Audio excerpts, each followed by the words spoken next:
from the UK funding agencies, UK government, as well as various other agencies, for example, the British Council.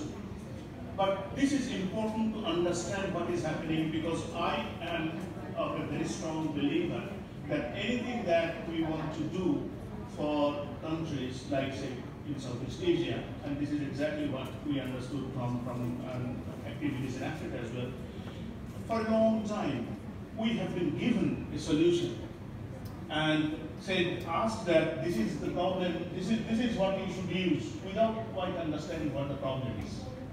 So I want to take a bottom-up approach. I want to engage with people who are researchers, practitioners, various stakeholders, potential beneficiaries. They could be school teachers, they could be tourism industry people, they could be health people, who will actually benefit from use of this information. And then try and build and develop systems and services that can be useful for those communities, those people, in addressing some of their day-to-day challenges, whether it is for education, whether it is for research, whether it is for creative industries, whether it is for health. So a bottom-up approach, that is the target, and that's where this kind of activities, these kinds of engagement with local people, with local practitioners, professionals, as well as researchers, as well as the directors of various library systems and services, that's what it is. So that's the kind of background, very short. Now that's, again, I should warn you one thing. Before just coming here, I asked how long do I have? He said, okay, you can have up to 90 minutes. The problem of professors is that once you start talking, you don't stop. So if you at any point in time, if you want me to stop, just tell me. If you have any questions, just sort of raise your hand, I will stop there. If you have any questions, or if you at any point want me to kind of repeat something, just tell me and I will do that.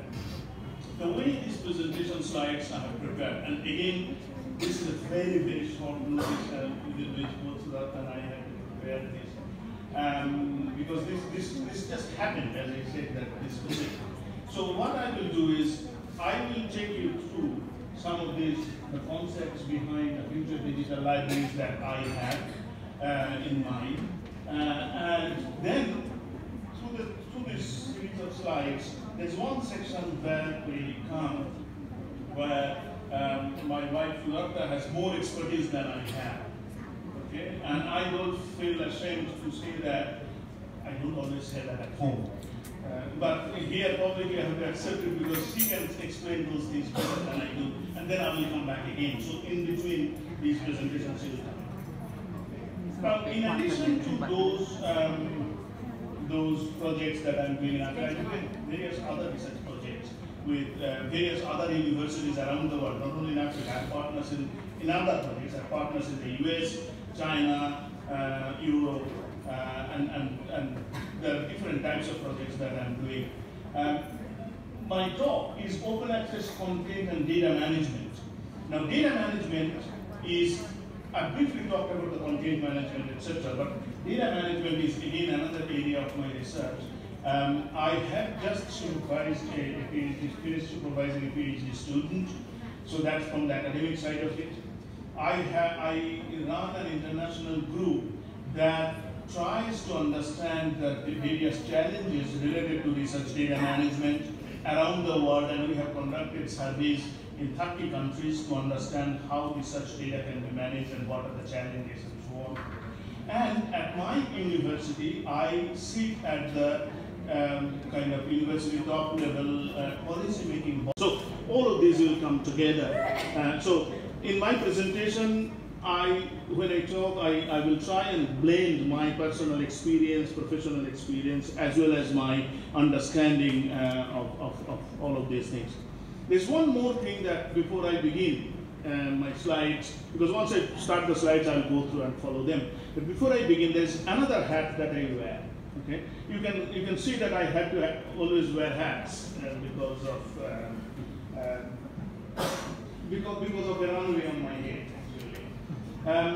Now, one of the hats that I wear is, there is a global organization, and this is where it comes. iSchools.org. This is a global organization called iSchools. I was the chair of the European iSchools, and now I'm the chair-elect. From January next year, I will become 2 years chair of this global organization. And this is a body of over now about 110 information science departments, universities from around the world. And there are big universities, big names, believe me, ranging from Berkeley to University of Washington to Wuhan to Melbourne. Of course, we are also members to UCL and so on and so forth. So I also go to different parts of the world to talk about the current trend of where we are going in terms of information management, in terms of open access content and data management and so on. So my personal belief is that we are moving fast towards open access content and data management, integrated open access content and data management systems. So that is what I will be talking about in my presentations. I'm trying to find, this is slightly different keyboard with me. Yeah, okay, got it. Okay, so very briefly about open access, and again, these are important things. We need to understand why what we are talking about here. Open access is free at the point of use. Very good concept. Free at the point of use. Okay? And obviously, every government, every organization, every research funding bodies, they are now pushing this agenda that it is information and data should be free at the point of use. Yes, of course, this is the concept. Remember, this is how the whole libraries concept came up. In the olden days, long time ago, all the books used to be chained in some places. They used to be locked. People did not have access to that. Okay? But then there was a realization that information should be accessible to everyone, and that's why libraries came. Whether you were rich or poor, whether you did not buy a book, you can go to a library and you will be able to read. So that's the concept of open access as well. It promotes better education, creativity, economy, etc. But open access also is a free at the point of use. There is nothing in the world which is free. Someone somewhere has to pay. Okay? So that again is the challenge. What is the business model? How do we ensure this open access information is accessible? Let me give you an example. Okay, which may be close to your sort of case at this university. Suppose my wonderful student who is the director of the libraries, he thinks that, which would be right, by the way, is the right decision, that every information within this university and whatever new information that we can collect and data we collect should be accessible to everyone for free. Novel idea, very good, because it promotes better education, creativity, economy. He says that as a librarian, this is our objective, we should do it. Okay? Then, after 5 years, 10 years down the line, because it is free, lots of people will come and use, and then once they start using it for free, we often forget that it is free. We start demanding. So the demand on his service will keep on increasing. How can he sustain that? What is the business model? How can we ensure that once we make this information openly accessible to everyone, we can manage this service? What is the sustainability model? What is the sustainability plan? Now, there are two models that we are aware of in today's world. One model is you buy information. Okay? The other model is you get information for free. Google model. You go to Google, you search. We all know. Okay? We all go to Google. Now, Google has a different model. Now, before Google, what happened? That we had to either buy something or we had to go to a library and either have access to that library or get a membership of that library, or in some way we could get that information. Or we could buy. Now, Google has changed their business model. Okay? They are intermediate. They do not produce information. They do produce a little bit of information, but largely the information that we get access to through Google, they don't produce that information. And they are not interested to sell that information either, because it is not their product. What they are interested in, and that is where the unique business model comes into play, is that they want you and me go to their page every time, and as many times as possible. So that what they do is they demonstrate to their paymaster, who are kind of people who give them advertising money, to demonstrate that, look, we are providing excellent service, and that's why so millions of people are coming to your page. So use this page to provide advertisement or give advertisement on your product. And that is how the advertising, and that changed the whole world in the information world. So we have got, well, not two actually, we have three modes of access to information. One is through television, for example. They have advertising model for a viability plan. We have to come up with a business model.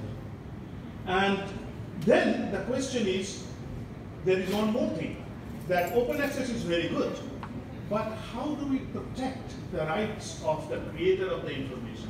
That's very important, because when we are talking about research data, and I have personally experienced this talking to researchers, you go and you get some kind of, spend a lot of time in collecting your research data, or you even spend a lot of money to collect your research data by buying equipment and things like that, by employing people. Then, who am I to go and tell you that make all your data freely available so that everybody else can use it? Now, how do you get credit from there? Okay? Let's take you back to what happens to the publishing model. In case of journal publishing, what have we done? In case of book publishing, what do we do?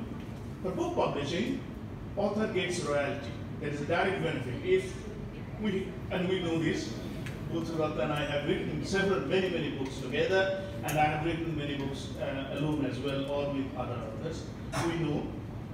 So you come up with an agreement with the publisher that if your book sells such and such a number of copies, then you get some royalty, some percentage of the profit. For the journals, and that is why open access came.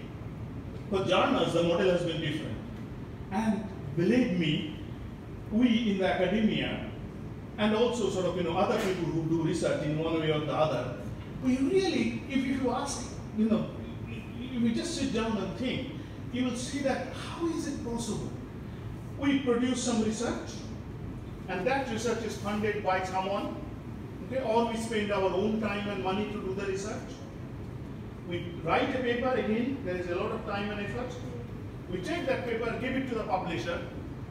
Publisher then asks us to fill in a form saying that we are transferring the copyright to them. Then they sell that information back to us, and our library director then have to negotiate with them the price to buy so that you and I can access that. So it is our product. We are giving it to you, to publishers, and asking them to sell it back to us. Now that has been the model for a long time, and that's actually why open access started. In 1992, physicists and computer scientists in the world, in the US, they said that enough is enough. They are increasing the price of the journals every year, and they are kind of depending on our product, our research. We are not giving them. We will create, that's why the first word archive, X, A-X-R-I-V-E, something like that. X is the archive, basically. They started this, and that's where open access started, and then subsequently in 2002 there was a formal agreement and so on. So the idea being that information should be made available freely to everyone, but the question is, what is the business model? How do we